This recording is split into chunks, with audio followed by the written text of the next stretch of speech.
Professor Zixnax slithered into the classroom, his gelatinous body leaving a faint trail of bioluminescent slime in his wake. The alien students, a motley crew of various species from across the galaxy, watched with a mixture of fascination and mild disgust. Some even dared to giggle, their laughter sounding like everything from wind chimes to gurgling drains. "Settle down," Class Zixnax burbled, his words translated through the universal translator hanging around what passed for his neck. "Today we have a special guest lecturer from Earth, a certified Deathworlder who will be demonstrating some basic biological processes." The professor's voice dripped with sarcasm, much like the slime dripping from his tentacles. The classroom erupted into a cacophony of excited chittering, squeaking, and in one case what sounded suspiciously like a deflating balloon. "A Deathworlder?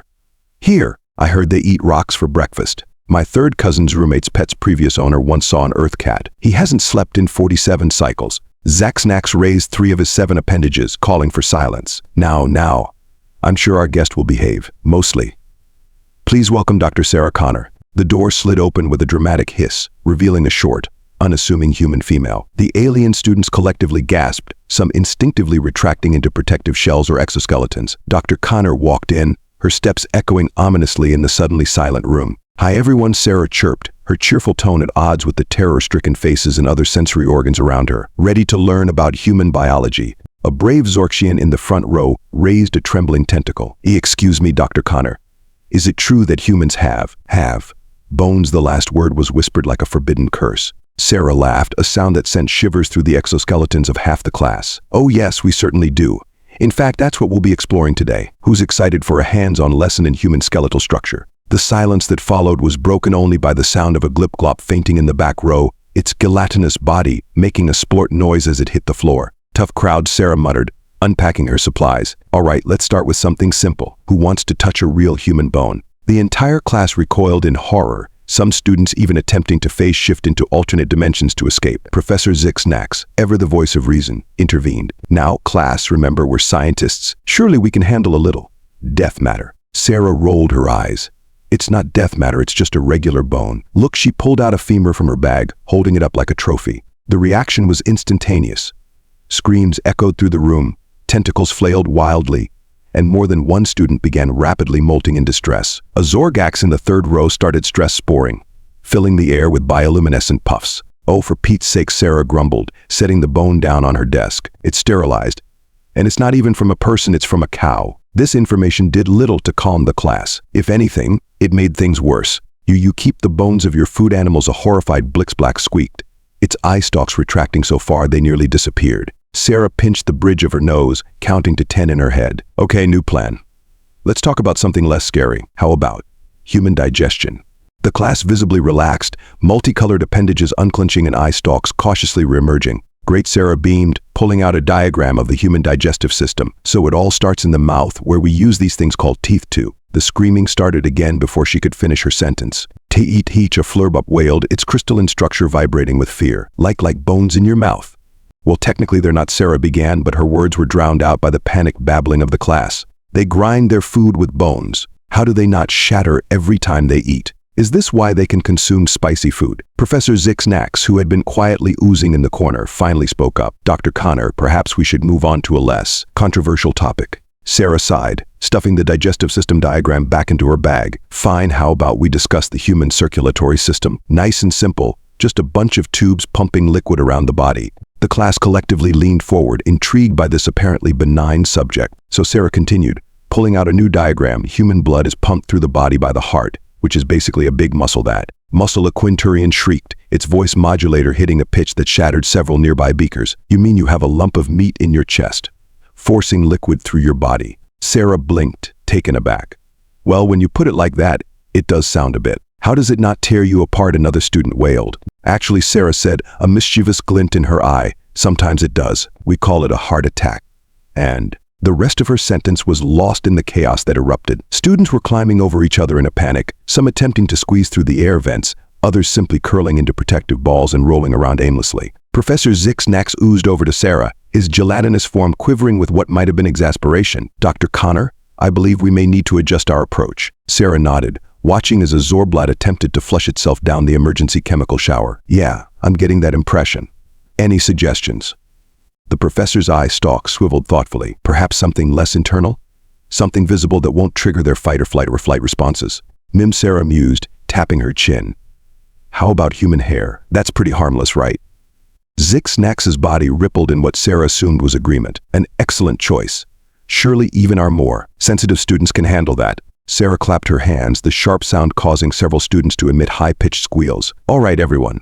New topic, human hair. Totally harmless, I promise. The class slowly settled, wary eyes and other sensory organs fixed on the Deathworlder. So Sarah began, running a hand through her own hair. Human hair is made of a protein called keratin. It grows all over our bodies, but primarily on our heads. A tentative tendril raised into the air. Is it alive? Sarah chuckled.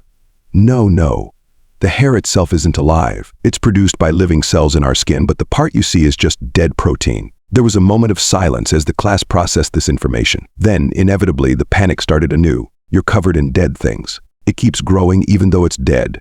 How do you sleep knowing you're surrounded by corpse strands? Sarah threw her hands up in exasperation. Oh, come on, it's just hair.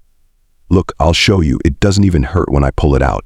See, she plucked a strand of hair from her head. This, as it turned out, was a mistake. The sight of Sarah casually removing a part of herself sent the class into a frenzy. Students were climbing the walls literally, in some cases screaming about Deathworlder regeneration and unnatural shedding rituals. A glibbernaut in the front row began rapidly changing colors, cycling through the entire visible spectrum. Before settling on a sickly puce, she just tore off a piece of herself, like it was nothing. "NIT still moving," another student shrieked, pointing at the hair strand that was indeed moving. In the slight breeze from the air conditioning, Sarah looked helplessly at Professor Zix-Nax, who was slowly oozing towards the exit. A little help here. The professor's eye stalk swiveled towards her, managing to convey an impressive amount of resigned exasperation for someone without a face. "Dr. Connor, I believe we may need to reconsider the entire curriculum." Sarah nodded, ducking as a panicked flutterbee swooped overhead, trailing sparkles and distressed pheromones. "Yeah, I'm starting to think human biology 101 might be a bit advanced for this crowd. Maybe we should start with something simpler, like humans, myth or reality." As if on cue, a Zorblat student who had been hiding under a desk suddenly popped up, its eye stalks quivering with excitement. "Oh, I know this one. Humans are definitely a myth. I mean, come on, a species that can withstand temperatures above freezing and below boiling. That's just ridiculous." Sarah opened her mouth to protest, then closed it again, remembering the chaos her previous attempts at education had caused. "You know what? Sure, humans are totally a myth. This whole thing? Just an elaborate hoax? You got us." The class gradually calmed down, many students nodding sagely at this revelation. "I knew it," the Zorblat said smugly. "Next you'll try to tell us that humans can see colors or something equally absurd." Sarah bit her tongue, forcing a smile. "Nope, you're absolutely right. Humans are completely fictional, totally made up. Not real at all." As the students began to relax, some even laughing at their earlier foolishness, Sarah caught Professor Zix-Nax's eye. The alien teacher's body rippled in what she'd come to recognize as silent laughter. "Well," Dr. Connor Zix-Nax burbled, a hint of amusement in his translated voice, "I believe you've given us quite enough excitement for one day. Perhaps we should adjourn and allow the students to recover." Sarah nodded, gathering her untouched teaching materials, probably for the best. Same time next week for advanced human mythology. The professor's eye stalks twirled in agreement. "Indeed. Though perhaps we should rename it Improbable Xenobiology Fictions to avoid any unpleasantness." As Sarah packed up her things, she couldn't help but overhear the excited chatter of the students. "Can you believe we almost fell for it? Imagine a species that could survive on a planet with liquid water, and they said these humans could eat plants and animals. Absurd." Sarah sighed, slinging her bag over her shoulder. As she headed for the door, a small pipkin scuttled up to her, its exoskeleton clicking nervously. "Excuse me, Dr. Connor," it chittered. "I have a question about these mythical humans." Sarah braced herself, wondering what new horror she was about to unleash. "Yes." The pipkin's sensory antennae quivered with excitement. "Is it true that they can survive for days without absorbing nutrient paste through their exoskeletons?" For a moment, Sarah considered explaining the intricacies of human digestion, the marvels of opposable thumbs and cooking, the joys of a perfectly grilled steak or a fresh salad. Then she remembered the pandemonium of the past hour and thought better of it. "Nah, that's just a crazy rumor," she said with a wink. "Everyone knows real creatures need hourly nutrient baths to survive." The pipkin nodded sagely, its antennae waving in satisfaction. "I knew it. Wait until I tell my clutch mates. They'll be so impressed with my xenobiology knowledge." As the excited students scuttled away, Sarah caught Professor Zix-Nax's eye again. The alien teacher's body was rippling with silent laughter, a sight that would have sent most of the class into a panic if they'd noticed. Well, Dr. Connor Zixnax burbled, oozing closer. I must say, this was one of the most eventful guest lectures we've had in cycles. I don't think I've seen the class this animated since we convinced them that gravity was just a practical joke played by the universe. Sarah couldn't help but laugh. Glad I could provide some entertainment. Though I have to ask, how do you usually teach xenobiology if they can't even handle the concept of bones? Zixnax's eye stalks twirled in what Sarah had come to recognize as the alien equivalent of a shrug, very carefully and with a great deal of creative interpretation. For instance, when we covered Arcturian physiology last cycle, I may have neglected to mention that their crystalline lattice structure is technically a form of internal skeleton, and they were okay with that. Oh yes, as far as the class is concerned, Arcturians are held together by quantum probability fields and multidimensional adhesive forces. It's complete nonsense, of course, but it doesn't send them into hysterics. Sarah shook her head, amused despite herself. I suppose that's one way to do it, but don't you worry about them being, well, completely misinformed. Zixnax's body rippled in what might have been a sigh. Dr. Connor, in my many cycles of teaching, I've learned that sometimes the goal isn't to impart perfect knowledge, but to simply open minds to the possibility of the unknown. These students come from worlds where the conditions we consider normal are utterly alien and terrifying. We can't expect them to immediately understand or accept the realities of Deathworld biology. So instead, you lie to them. I prefer to think of it as gradual acclimation, Zixnax replied, his translated voice carrying a hint of amusement. We start with the idea that creatures like humans could exist, even if only in fiction. Then, cycle by cycle, we introduce more realistic concepts, always framed in a way that doesn't trigger their instinctive fears. Sarah considered this for a moment. I guess that makes sense. It's just frustrating, you know? I came here excited to share knowledge to bridge the gap between our species. Instead, I feel like I've just reinforced every scary stereotype about Deathworlders. Zixnax extended a gelatinous pseudopod, patting Sarah on the arm in what she assumed was meant to be a comforting gesture. On the contrary, Dr. Connor, you've done more to advance interspecies understanding in one lecture than many manage in a lifetime. How do you figure that? Think about it, Zixnax burbled. Before today, most of these students had never seen a real human up close. Their only knowledge of your species came from sensationalized media reports and exaggerated survival stories. Now they've interacted with you, seen that you're not some terrifying monster, but a sentient being capable of communication and even humor. Sarah raised an eyebrow. Even if they now think I'm a mythical creature, Zixnax's eye stalks twirled in amusement. Especially because of that, you become a figure of fascination rather than fear. Mark my words, by next cycle, half the class will be researching human mythology in their free time, trying to separate fact from fiction. It's the first step towards true understanding. As if to prove Zixnax's point, a small group of students cautiously approached, their various sensory organs fixed on Sarah with undisguised curiosity. Excuse us, Dr. Connor, a flutterbee chirped, its wings vibrating with nervous energy. We were wondering, is it true that humans can survive in temperatures hot enough to boil water? Sarah glanced at Zixnax, who gave her the alien equivalent of an encouraging nod. She turned back to the students with a smile. Sarah glanced at Zixnax, who gave her the alien equivalent of an encouraging nod. She turned back to the students with a smile. Well, funny you should ask about that. You see, in human mythology, there's this thing called a sauna. The students leaned in, their various sensory appendages quivering with anticipation. A sauna is supposedly a small room that humans willingly enter, where the temperature is raised to near boiling point. They sit there, surrounded by steam, for extended periods of time. Some myths even claim they occasionally throw water on hot rocks to make it even steamier. A collective gasp rippled through the small crowd. But why? Glibbernod asked, its color-changing skin cycling through shades of disbelief. Sarah grinned, warming to her role as mythological storyteller. Oh, for fun, apparently. And something called relaxation, if you can believe it. Preposterous, chirped the flutterbee, its wings buzzing with excitement. Next, you'll tell us they voluntarily submerged themselves in dihydrogen monoxide for recreation. Sarah's grin widened. Oh, you mean like in the myths about swimming pools and beaches? Absolutely. The legends say humans love to splash around in large bodies of water, sometimes for hours at a time. The students chittered and bubbled amongst themselves, equal parts horrified and fascinated. But wouldn't they dissolve, as Sorkshian asked, its tentacles curling in confusion? You'd think so, wouldn't you? Sarah replied, struggling to keep a straight face. But according to the stories, humans have this amazing ability to repel water. They can get wet and then just dry off. No dissolution required. The Zorkshian's eye stalks crossed as it tried to process this information. Impossible. Next, you'll say they can withstand the vacuum of space. Sarah opened her mouth to respond, then closed it again, remembering Zixnax's advice about gradual acclimation. Now, let's not get carried away. Even myths have to draw the line somewhere, right? Professor Zixnax oozed forward, his gelatinous form rippling with amusement. Indeed, Dr. Connor. I believe we've given our students quite enough to ponder for one day. Perhaps we should adjourn and allow them to digest this fascinating mythology. The students reluctantly began to disperse, still chattering excitedly about the impossible feats of these mythical humans. As they filed out of the classroom, Sarah overheard snippets of their conversations. Can you imagine? Voluntarily exposing yourself to extreme heat for fun. I heard they can regrow lost limbs. Well, small ones anyway. Fingers and toes, I think. Don't be ridiculous. Next, you'll be saying they can see colors beyond ultraviolet. Sarah turned to Zix-Nax, shaking her head in amused disbelief. Well, that was something. Do you really think this approach will work? The professor's eye stalks twirled thoughtfully. Dr. Connor, in all my cycles of teaching, I've learned that sometimes the path to understanding is not a straight line. By framing human biology as mythology, we've piqued their curiosity without triggering their fear responses. They'll go home and research, debate, and question. And in doing so, they'll learn far more than they would have from a standard lecture. I suppose Sarah sighed.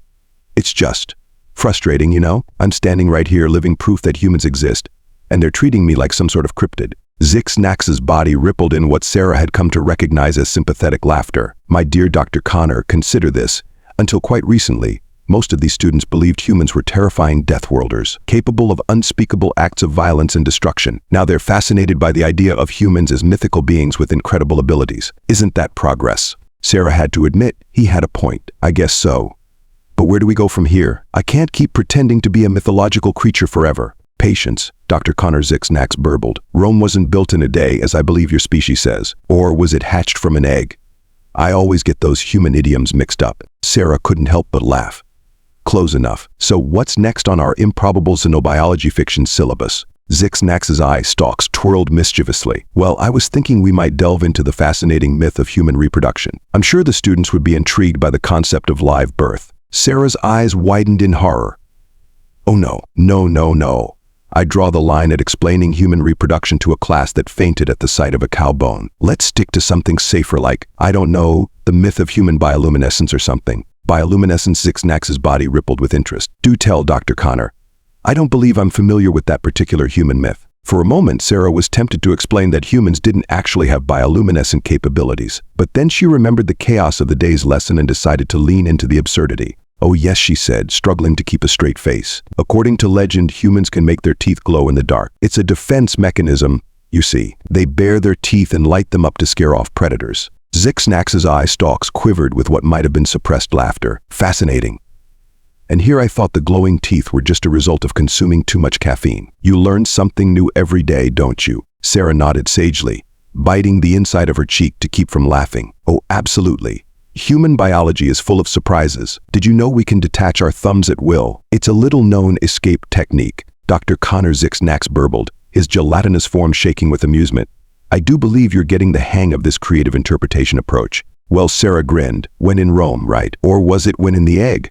I always get those human idioms mixed up. Zix-Nax's laughter, a strange bubbling sound, echoed through the empty classroom. I think, Dr. Connor, that this is the beginning of a beautiful academic partnership. As they left the classroom, still chuckling over increasingly absurd human myths, Sarah couldn't help but feel a sense of accomplishment. Sure, she hadn't managed to teach the class about actual human biology, but maybe, just maybe, she'd taken the first step towards bridging the gap between her species and the rest of the galactic community. After all, if they could laugh together at the idea of glowing teeth and detachable thumbs, how scary could deathworlders really be? Little did Sarah know, her off-the-cuff mentions of human myths were about to take on a life of their own. By the next cycle, the campus would be abuzz with rumors of the amazing abilities of these mysterious humans. Students would be daring each other to try and activate their non-existent bioluminescent teeth, and more than one unfortunate alien would end up in the medical bay after attempting to detach appendages they didn't even possess. But that, as they say, is a story for another day, or another myth,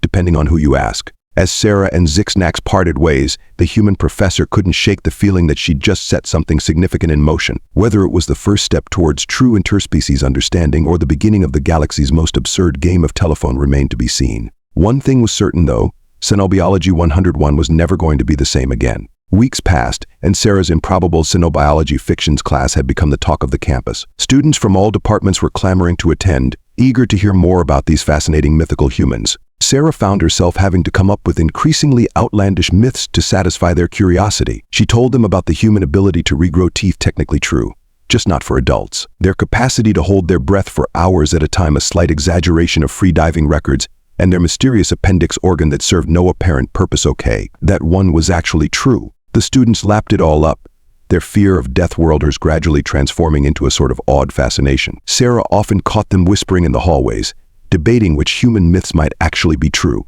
I heard they can survive without sleep for days. That's nothing. I read that they can digest practically anything, even rocks. Well, my cousin's roommate swears he saw a human lift an entire hovercraft with its bare manipulators. Sarah couldn't help but feel a mix of amusement and guilt at the rumors she'd inadvertently spawned. She consoled herself with the knowledge that at least they were no longer terrified of humans. Confused and misinformed, certainly, but not terrified. It all came to a head one day when a Zorblat student approached her after class, its eye stalks quivering with excitement. Dr. Connor, it chittered. I've made an amazing discovery about humans. Sarah braced herself, wondering what new absurdity she was about to hear. Oh, do tell? The Zorblat's exoskeleton practically vibrated with enthusiasm. I've been doing some independent research, and I think I've figured out why humans have so many incredible abilities. Have you now? Sarah asked, raising an eyebrow. Yes, the student exclaimed. It's because they're not actually a single species. Human must be a catch-all term for a variety of similar-looking creatures with different adaptations. Sarah blinked, taken aback. What? The Zorblat began pacing, its multiple legs clicking against the floor. Think about it. How could a single species survive extreme heat and extreme cold? How could they be capable of incredible feats of strength and delicate manual dexterity? It doesn't make sense, unless humans are actually multiple species. Sarah opened her mouth to protest, then closed it again. She had to admit, the student's theory wasn't entirely illogical, given the limited and often contradictory information they had. That's an interesting theory, she managed. The Zorblat beamed, its eye stalks waving proudly. Thank you, Professor. I'm thinking of writing my thesis on it. Humans.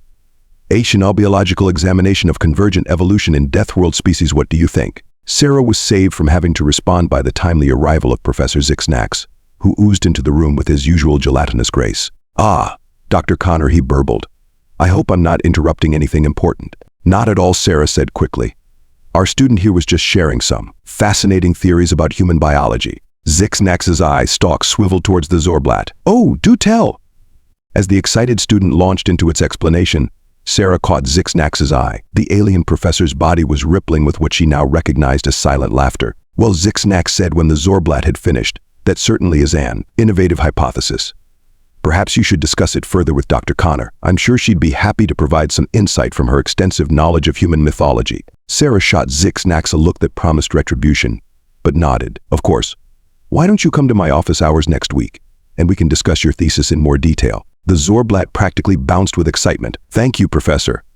I can't wait to share my other theories with you. Did you know I think I've figured out how humans achieve bioluminescence? It involves symbiotic bacteria and, as the student chattered on, Sarah resigned herself to another cycle of damage control and creative storytelling. She caught Zixnax's eye again, and the alien professor gave her what passed for a sympathetic shrug. Well, Dr. Connor, he burbled quietly. It seems your mythological approach has been more successful than we anticipated. The students are thinking critically, forming hypotheses, and engaging in independent research. Isn't that what every teacher dreams of? Sarah sighed, but couldn't help smiling. I suppose so. Though I'm not sure this is quite what the Galactic Educational Board had in mind when they approved this cultural exchange program. Zixnax's body rippled with amusement. Perhaps not.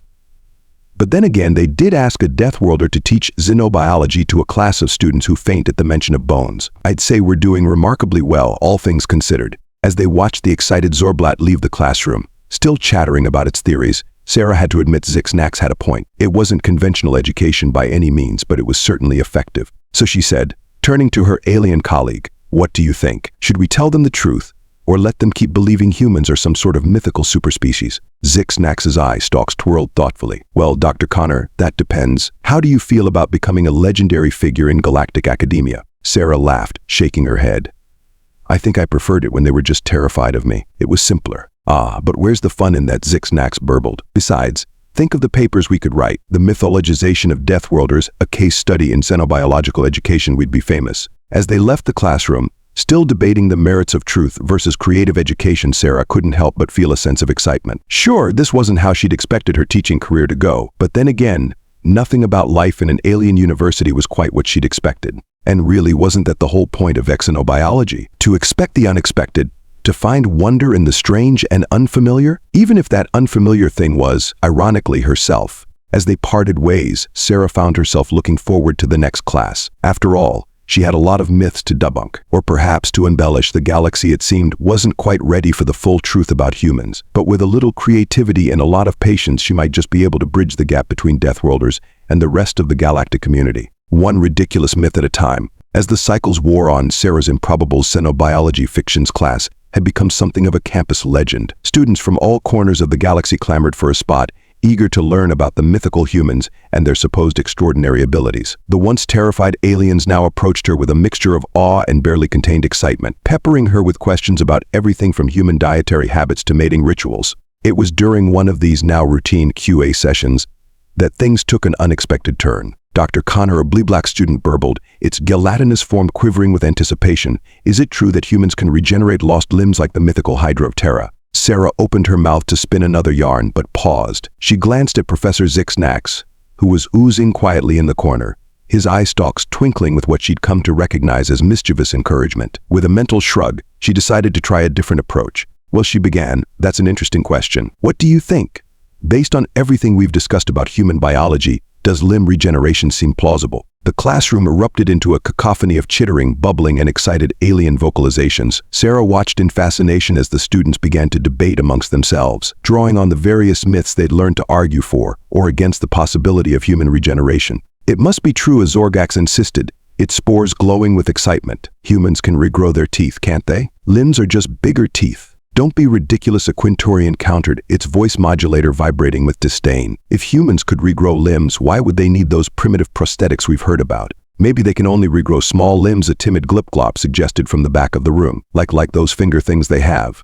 Sarah bit back a laugh, catching Xixnax's eye. The alien professor's body was rippling with silent amusement. She cleared her throat, bringing the class's attention back to her. "Those are all interesting theories," she said, struggling to keep a straight face. "But let's approach this scientifically. What evidence would we need to confirm or refute this ability?" The students fell silent, their various sensory organs fixed on her with rapt attention. "Well," a brave Flutterby chirped, its wings vibrating nervously, "we'd need to observe a human actually regrowing a limb, wouldn't we?" "Excellent point," Sarah nodded.